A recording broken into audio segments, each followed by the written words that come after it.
Okay, so there are a few claims which Habermas has made. First, he has said that if you adopt an external perspective, and remember that for Habermas is always the perspective of an observer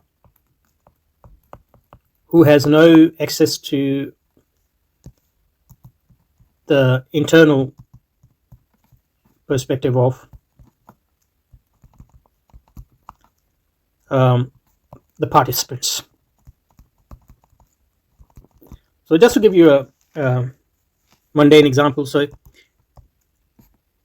if you're watching a cricket match for the first time, and you haven't heard of cricket, and you don't know anything about cricket, that's the first time.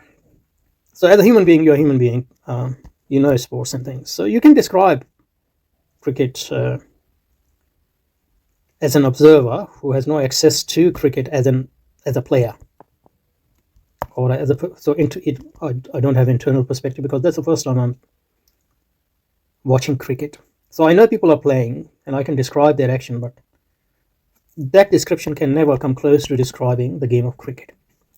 So Habermas is saying, in the similar way, if you try to describe, people are arguing mean in the process of argumentation or making claims, then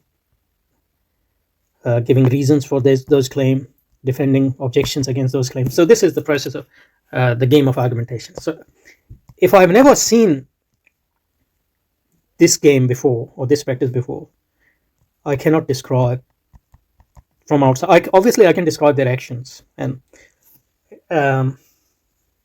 but those description would be limited in the same way in which my description of the game of cricket were limited.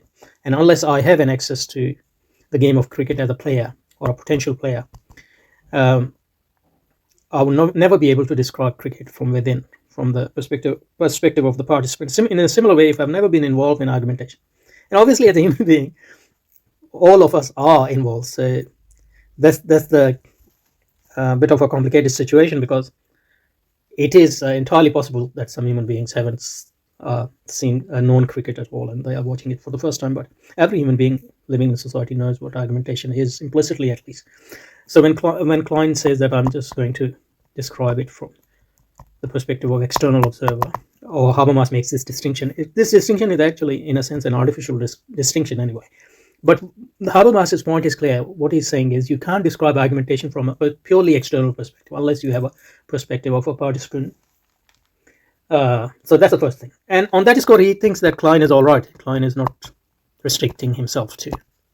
So he's saying if you don't have a participant's perspective, you can't even enter into the space of argumentation. And Klein obviously doesn't restrict himself to external perspective at this level, so he does enter into this space. But once he enters into this space, he's saying that I'm just going to describe what is going on. I'm not going to try to evaluate, because if you evaluate, you have become part of the game, or you have become one of the participants. So then you can't give a pure description. But what Habermas would say is that even this is not possible, because you can't understand. Argumentation is a game which you can't understand, can't even describe without evaluating it. That's just the nature of this game of making claims, giving reasons, defending reason. Okay, so this is the summary. So in the next session we will start with here. From here he begins by defining. Okay, so next session. Until the next session.